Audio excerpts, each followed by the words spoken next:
how satisfied with what you saw were you? Yeah, it was pleasing. I think we've been building nicely for a couple of weeks now. I feel like we're getting some rhythm, both sides of the ball. Some things we've been working on at training starting to come into the game now, which has been nice for the boys to see and get some confidence. And as I mentioned last week, I just feel we're building okay at the moment. So it's obviously important game to finish off this little block this weekend. But it was a pleasing result.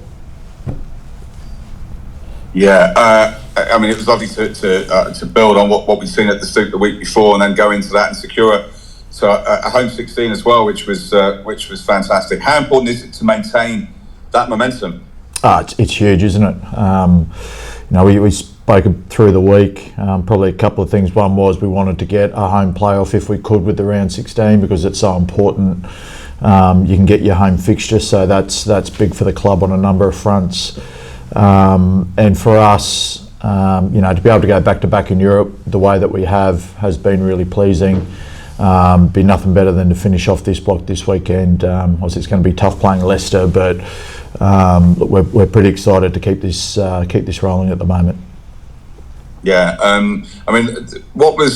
ahead of the Stormers game, there's a lot of talk about obviously the players coming together, the feeling that they'd felt themselves as a group. Obviously, from a coaching point of view, you have your words to say, but how important is it for you to see as well that as a playing group with the leadership group, that you've got in the team, but the other players getting involved and taking ownership of wanting to show what Quins are all about, what this group is all about? Yeah, I had a chat with the leadership group this morning. Like, it's obviously easy to lead when the times are good, but when you're on the back foot, then that's the real test of your leadership. And fair play to our boys. They've stayed tight. They've been really clear on a couple of things that they've wanted to go after. They're not the most senior leadership group. They're pretty young men. Obviously, we've got Steph and Joe Launchbury that guide them, which has been great for them. But I take my hat off to Domers and Caden Murley and these lads in the background, Jack Walker. They've been really clear on what they want and they're demonstrating it. And as you say, tough game at the weekend against Leicester, and then a bit of a break from the Prem action and from the Champions Cup action, which maybe, depending on what happens, would come at the wrong time, wouldn't it? Really, with that momentum, but still important for the home fans, important for everyone to take, another positive performance, hopefully another W into the Six Nations period. Yeah, exactly. And look, our fans have been brilliant. We had a large pocket of them on the weekend, just right behind the try line, which helped get us home. The Stoop sold out again this weekend. I think it'd be nothing better than for our supporters than the boys put on a good show at home. We're probably disappointed, obviously, with Leicester in the first round. We thought we'd put in a pretty good shift there. To be leading 19-0 at 65 minutes, we'd set the game up to finish it off. So that's kind of sat in our stomach a little bit. So look, we're really excited to rip in this weekend.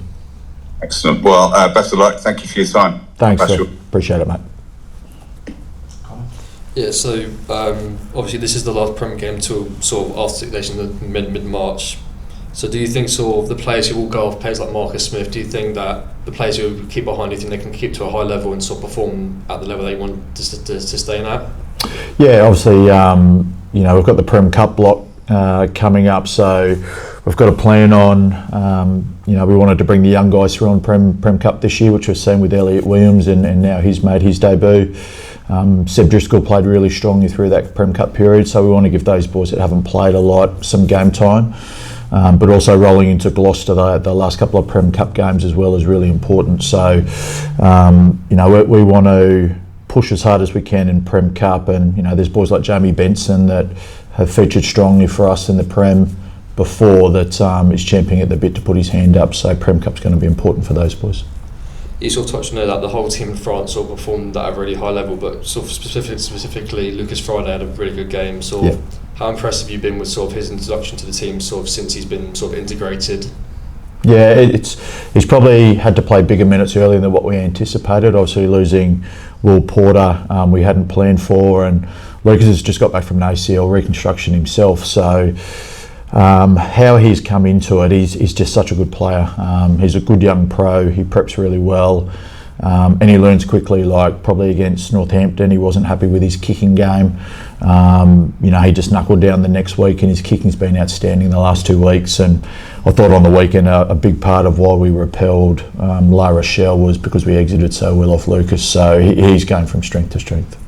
Yeah, you sort of touched on it at the end of the last interview, but so you were up 19-0 against Leicester the last time. So do you think if you're in the same position on Saturday that you'd be able to finish the game off this time maybe? Yeah, look, that was a game that we just had a bit of a look, particularly at our transition. They obviously kicked the ball deep against us and pinned us a little bit there. So we've done a lot of work on that, and I think we're starting to see some of those fruits come out with our transition attack and defence in particular the last few weeks. So if we get into that position again, I'd like to think that we'd finish it off. Cheers, thank you. Yep, thanks, mate. Back to you guys online. Jason, Adam here. How you doing? Hey Adam, good mate, yourself?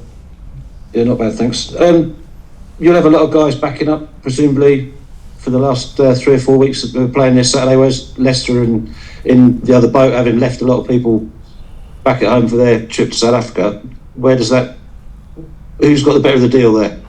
Yeah, it's a tough one, isn't it? Their travel was probably harder than us. As well, so it's probably a little bit of both ways. They had longer travel down to South Africa, different climate. We probably stayed relatively the same time zone. What I would say is we've had a lot of injury to deal with, so we've probably settled on that squad. The last literally 3 to 4 weeks has probably been the first time we've been able to put out the same 15. I think we're in good momentum at the moment. So look, if I tried to rotate the boys this week, I don't think they'd be too happy with it. They're pretty keen to keep the momentum going, so we'll be ready to roll. Did you come out fairly unscathed out of the game of the weekend? Yeah, all good.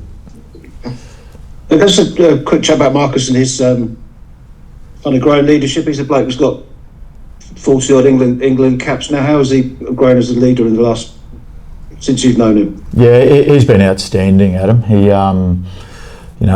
carries a big profile. He carries a lot of expectation. He's still a relatively young man as a 10 at 25, 26. Expectation on him each week to perform is huge. And the one thing that Smithy does is he prepares so well. He's such a humble, hard-working young man, and he cares for the club. And I think the last couple of weeks in particular, you've seen, I mentioned last week, he's played really understated the last couple of weeks. He's really driven the team around the field.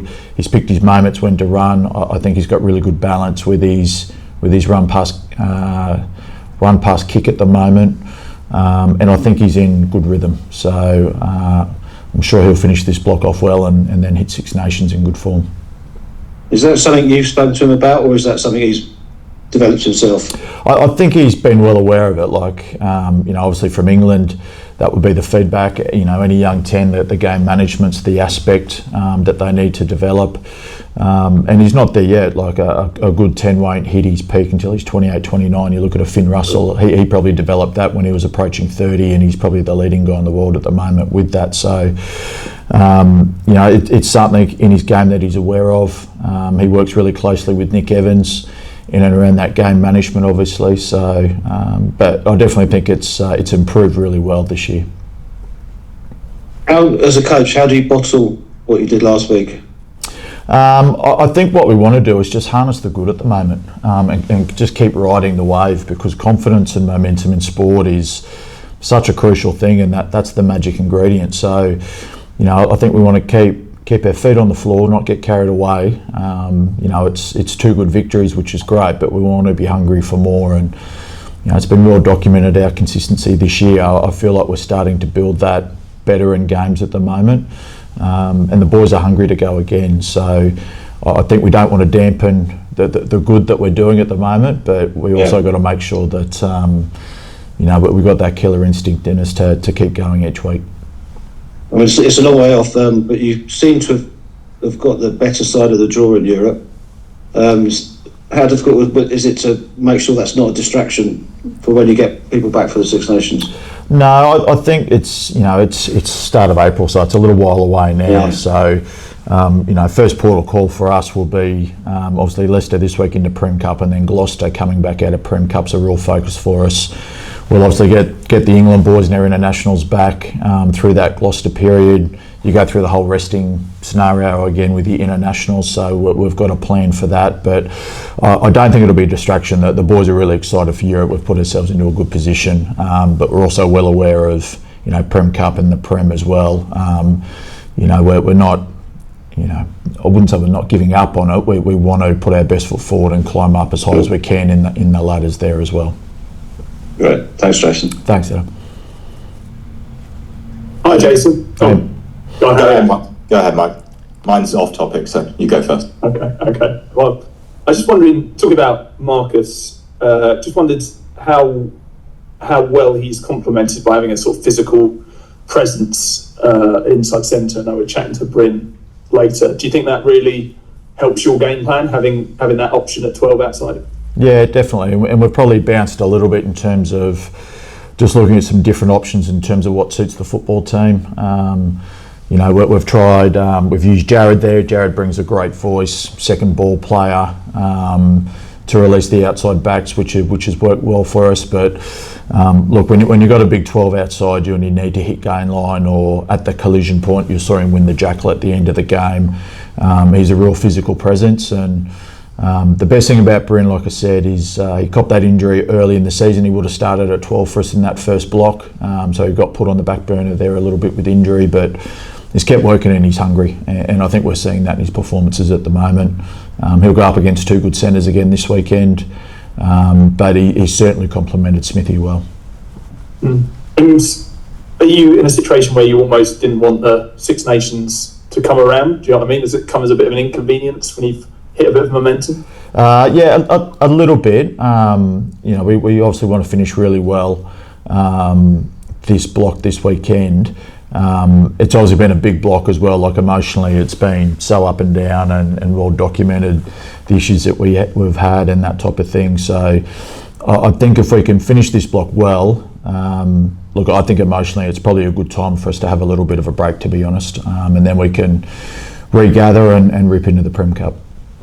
And you would have seen the reports about Scott Robinson and the club being interested in him. Just generally, realise you can't talk specifics, but what do you make of his coaching philosophy? How well does it marry with the DNA of the club? I haven't worked with Scott, so I'm not sure of his philosophy or how he operates, obviously, at the moment. But it's good the club's looking for the best candidate that they can for the playing group. How he marries up, I'm not sure, mate. I don't know him, so. Yeah. Okay. Cheers. Thanks, mate. Hi, Jason. How are you? Good, thank you. How are you? Good, thank you. I just wanted to pick up on something you said earlier about having a younger leadership group, and maybe you've worked with young players for a long time. Are these younger players coming through now different at all to the players you worked with 10, 15 years ago? Do they carry themselves differently in any sense? I think the difference as the years tick by is the expectation on them in a public setting is just getting bigger and bigger, and social media and the like, that there's a lot of spotlight on them now, whereas probably 10, 15 years ago you didn't have as much of that pressure on you with every decision that you make. In terms of how they operate, they're the same. Like, they're competitive rugby players that want to do well. Alex and Caden in particular, in leading the club, are just so keen to improve and get better. And like I said, we're really fortunate to have Steph Levis and Joe Launchbury in particular, who are probably two of the better leaders that you'll find getting around. So they're helping guide the boys, but the boys have stepped up on their own 2 feet and they're doing it their way. And they know that they've got some of those senior boys to lean on as well. So I've been really proud of how they've operated through this period, and now we're coming out the other end. And then I just wanted to ask about Jack Kenningham, who in a tough season for the club has probably been one of your more consistent performers and signed a new contract last week. Just what growth have you seen from him, and have you maybe changed a few things with his role this year? It looked like he bulked up a little bit at the start of the season. Yeah, in terms of his role, he's what you see. He's a ball of energy. He's obviously outstanding at the breakdown with his jackal. I think his tackling's gone to another level this year because he's focusing on hitting first versus pulling down to jackal all the time. So I think he's got good balance there. I think his running game's really stepped up this year. Most weeks he's probably in the top half of our group in run meters as a 7, which is excellent, and he brings a line out option as a 7. So look, he's building himself into an all-round 7, which is great. In terms of weight on, he's got to, if he wants to play international rugby. You see your Curry boys, your Underhills, Ben Earl, like they're thick men that do just what Jack does. So it's really important that he gets that physical stature to be able to compete at the next level. Thanks, Jason. Go well this week. Thanks, Harry. Hi, Jason. Hey, Paul, how are you? I'm very well, thanks. You? Yeah, well, thank you. Good. There's great results on probably the result of the round on Sunday with maybe Castor in Munster. Does it? I'm not so delighted. Does it, in another sense, frustrate you, Jason, that they took so long for that to come out this season? Oh, look, I reflected a bit on it, Paul. I don't think a team this year has had kind of what we've had to go through. Like we had major upheaval at the start of the year leading into round 1 with coaching changes, which, whether you like it or not, that's going to have an impact. We've had a massive injury toll through that first block, and if you look at our forward pack, we've still got Baxter, Levis, Chisholm, Will Evans. In the backline, Porter, Townsend, Waghorn, Beard. Like there's probably close to 9 guys there that would be in your starting team. So, we've had a bit of adversity that we haven't really spoken about. Yes, results have obviously been inconsistent, but what I would say is there hasn't been many games that we haven't been in the fight for 40 or 50 minutes and leading at times as well. So we've obviously had some really poor periods, which we're well aware of. The 3 games over Christmas, we're not proud of, but I don't think the boys have been too far off in some of those games. What I feel now is we're actually settling into our team and we're getting a few more boys back on the pitch. So I'd like to think that we can start to build into some momentum. So is it frustrating? A little bit, but I think what we've gone through as well, the boys have been fantastic in fighting through it, and hopefully now we can just let the shackles off a little bit more. Yeah, and because you mentioned 3 games after Christmas, culminating in Northampton. I mean, the danger with a sort of result like that, Jason, is that the wheels can come off and your season sort of disappears into nowhere. But to bounce back against the Storm as an manager, but to win in La Rochelle, I know they're not as strong as they were 3 or 4 years ago, but that's still, they don't often lose at home, and that's a massive result. Yeah, and I think that hopefully shows the reflection that the boys are a good rugby team. We've known that. We play in tough competitions each week. When you talk consistency, you're not going to win every game every week, but probably what we've been disappointed is the ones that we've dropped haven't been up to standard. I think we're getting our groove, we're finding our team. Bradley at 12 has been a real acquisition for us to give gain line, as we mentioned. I think Friday's giving us great tempo. At halfback gives us a left foot kick option. Simon Kerrod coming into the front row, I thought he scrummed outstanding on the weekend against Antonio. So I'd just like to think that we're finding good rhythm with our selection. The boys are performing well, but we've been really clear the whole way along. Like we haven't scattergunned our approach, and I think we're starting to see the fruits of that. Are we out of it? We know we're not out of it at the moment. It's 2 games, but I'd like to think that we're on the up. Yeah, and you've got something really sort of big to look forward to now and sort of hang things on. Yeah, and it's the same with the Prem, as I was saying earlier. I probably didn't word it that well after sale, but we're wanting to do well in the Prem. Like we know where we are in Europe. We don't want to fall behind in the Prem. There's still plenty of rugby left in that to show what we can do, and whether we can knock teams off their perch a little bit and be that danger team and see how high we can finish up. We've still got aspirations that we want to finish this season really strongly in Prem and have a red hot go at Europe. Yeah, and sort of expecting any favours from Leicester after you got them into the last 16? Yeah, I know. It's pretty ironic, isn't it? It's pretty ironic that we play them this week. But look, knowing Jeff and their boys, there certainly won't be any favours from Leicester. I don't think you ever get favours from them. Brilliant. Hey, go well in the game anyway. Thanks, Jason. Thanks, Paul.